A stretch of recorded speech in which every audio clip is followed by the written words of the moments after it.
Hello and welcome to this review of my Monterey K9AX keyboard. This keyboard was a donation, thanks again mate. Now this keyboard, when I got it, actually put me in a bit of a quandary. It's in absolutely mint condition and even came with the original manual. It's so good that I suspect that it's new old stock, but I can't remember exactly anymore. Anyway, it was meant to showcase that the switches this has, Mitsumi miniature mechanical, can be good if you get them in good condition. All the way back in December of 2015, I reviewed this piece of work, a Ciccone 5191 with Mitsumi miniature yellow, also a donation as it happens. It was one of my earliest sweary videos because I found that while a loose switch, which was also provided, felt really nice and highly tactile, as soon as you mount them in a keyboard, they go completely to shit. It's one of my worst feeling keyboards. Every key feels scratchy and binds very, very badly.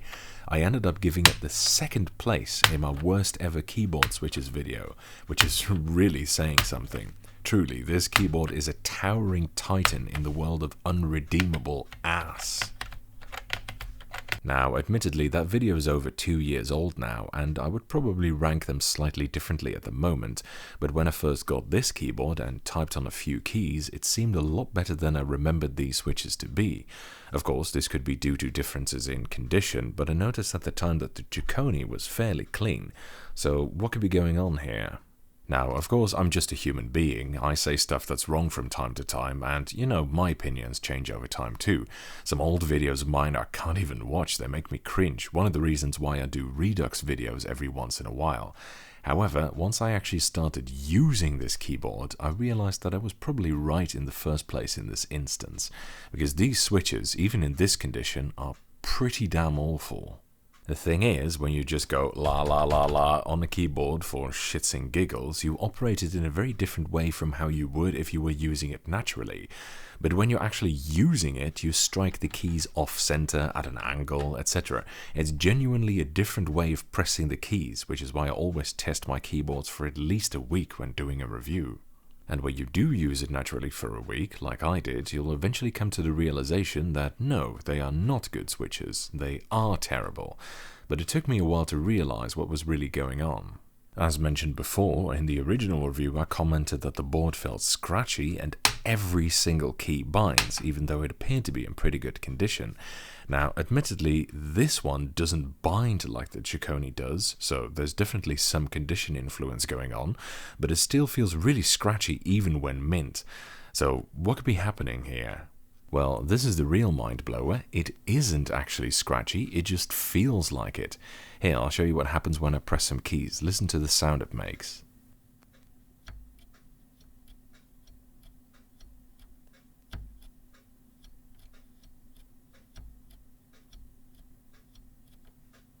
There's a little bit of spring twang, which makes sense if you know how the switch is designed, but not really any sound of scratchiness. So that's not actually friction making it feel so terrible, that's what the switch inherently feels like. For those who have a bit of first-hand experience with Alps switches, I'll give you a perhaps somewhat relatable example. The later SKCM switches, such as Bamboo Blacks, like the one in this AT101, have a somewhat rough tactility that makes them feel not as nice as the older SKCM switches. I'm fairly certain this has something to do with the way the tactile leaf was curved or bent, because as soon as you take out the tactile leaf, the roughness of the switch evaporates and you're left with a very smooth, light linear switch that's quite comparable to Green Alps. It's much more pleasant than the stock switch in my opinion, which is why I always advise linearizing Bamboo Black Alps. This switch seems to suffer from the same problem as Black Alps. I think the roughness comes from the way the tactility is generated, although it's much worse than with SKCM Black. And furthermore, the tactility is generated by an underslung spring that also supplies the return force, so these can't be linear modded like SKCM switches can. Never mind the fact that I can't seem to open these little fuckers at all. Even with these loose switches, I haven't been able to get into them without resorting to something I fear would destroy the whole thing. It's like the Cave of fucking Wonders, jeez. So, although I guess I can use this opportunity to rectify that these switches are not bindy when bought new old stock, but even then they feel as scratchy as Jesus' hairy arse crack. Fuck this shit, what a crock of doo-doo butt. As for the rest of the keyboard, it's pretty interesting actually. As mentioned before, I got it with the original user's guide for the K9 series of keyboards, somehow referred to as staff K9 in the manual. The suffix AX means it's AT-XT switchable, while there's also K9XT and K9AT models, which operate only in those specific modes. The manual also includes an exhaustive list of scan codes in all kinds of languages, as well as a circuit diagram of the keyboard and even the actual matrix assignment.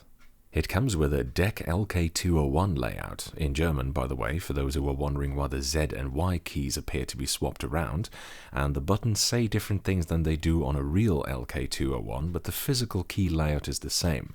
Anyway, the Deckle layout is very old, from 1982, barely post-XT, and it's certainly not the worst I've ever worked with. In fact, you might have already been thinking, well, that's not too bad for such an old keyboard.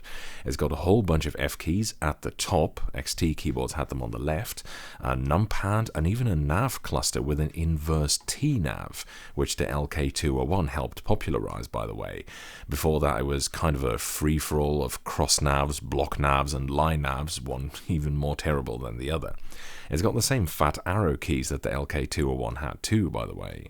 However, the Deckle layout is not quite as useful in practice as you might think it would be based on what it looks like, which I guess is a slightly circuitous way of saying it doesn't really do everything it says on the tin. For example, while there's no less than 20 F keys at the top, only 10 of them are actually F keys. F11 and F12 weren't really a big thing until the Model M came out in 1985. XT and AT type keyboards all used 10.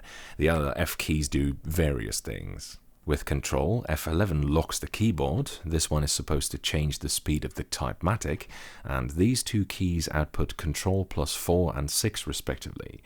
F15, marked Cursor Pad, turns the arrow keys on. Yeah, they're disabled by default. Line Feed does Control plus Enter, which ironically still is a line feed in Microsoft Word. This one does Control plus Num Lock, which is a shortcut for pause. CLS types CLS plus Enter. That was a DOS command for clear screen, but it seems like DEC used it as well. Break does Control plus Scroll Lock, again an old shortcut. And Control Reset does Control Alt Delete. Anyway, bottom line, the keyboard doesn't have F11 and F12. Furthermore, the nav cluster uses the XT method of sending signals, meaning that the arrow keys don't actually output the scan codes for the arrow keys, but Shift plus numpad 4, 8, 6, and 2. Now, this usually does work, but the nav commands don't really, so it doesn't really have a working delete or home or end keys, for example, which is a bit of a bugger. Worse, both the arrow keys and the nav keys make the shift key hang, so every time you use any of these keys, you have to unshift it by pressing shift yourself. Makes it do all kinds of crazy stuff you're not expecting if you don't. Also, it has a rather messy modifier situation. Now, at the time, it was common to have Control here, where caps lock goes, and some people prefer it that way, but on this board, they're both here, so I keep hitting caps lock when I'm trying to hit Control, so it really gets in the way. Never mind the fact that there's no right Control or Alt key.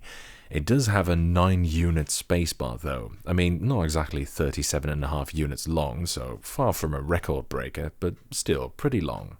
Build quality wise, the board is fairly solid. It comes with a large plastic case and fairly thick metal mounting plate. There's nothing to hold the case up in the middle, so it gives a bit here, but on the edges it's solid. Now, you might have been thinking this thing is rather big, and if you did, you're absolutely right, partly due to the bezels, but also because of the large spacing between the alphanumeric block and nav cluster and numpad. This thing is slightly over 52 centimeters wide, or, for those who would rather measure with their hands and feet than with common sense, 1 apostrophe and 8 quotation marks.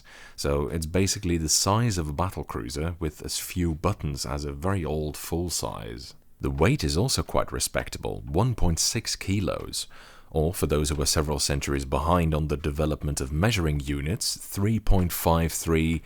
Actually, what are pounds based on? I thought Imperial was supposed to be all relatable and shit.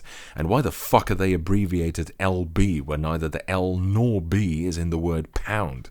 Anyway, whatever, fuck this medieval bullcrap, it's about yay many lb. The keycaps are thin ABS double shots, and they have a somewhat low profile and sharp corners.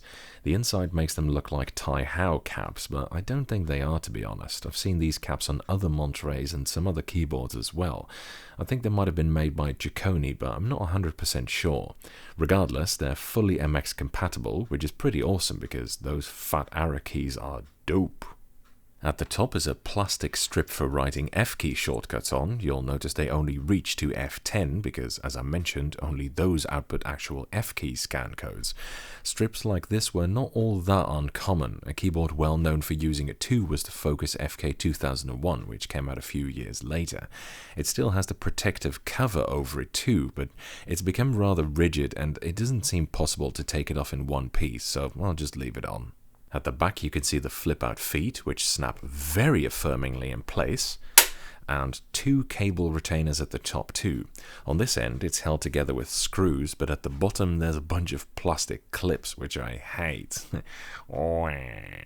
Anyway, overall it's an interesting keyboard, but not a very nice one at all. The keyboard logic is just too fucked up to make the best of the otherwise not too bad layout, and by Jesus' massive cum gutters, the switches are awful. It's got nice caps and a decent build quality, but what good is a sturdy board if you don't want to ever use it? That's it for this review. Thank you for watching. I hope you enjoyed it. And following is a typing demonstration of me typing on this keyboard.